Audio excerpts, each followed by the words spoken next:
पार पुजाईंदो झूलेलाल। जय झूलेलाल।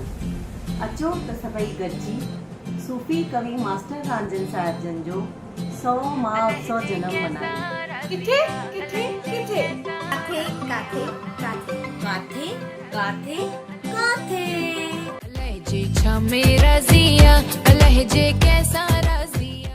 जी हाँ दोस्तों, वॾे फ़ख्र ऐं अलहदे अंदाज़ में तव्हांखे ॼाण थी ॾींदी वञे त NCPSL ऐं HRD मिनिस्ट्री मास्टर रांझन भवन जे पारां डॉक्टर राम जवाहरानी जन जे रहनुमानीअ हेठि हिकु यादगार रात जंहिंमें सुहिणा सिंधी अची करे शिरकत कंदा ऐं सदीअ जे कवि संगीतकार ऐं गायक जो जनमॾींहुं ॾाढे फ़ख्र श्रद्धा ऐं धाम धूम सां मल्हायो वेंदो।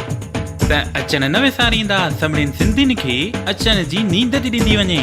26 जून ॾींहुं जुमो शाम जो 7 बजे त असीं गॾिजंदासीं master Ranjhan YouTube channel live ते ऐं master Ranjhan Facebook page live ते।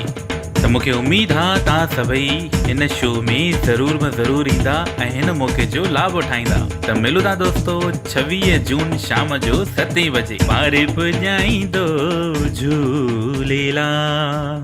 त तव्हां सभु ज़रूर ईंदा। जय झूलेलाल।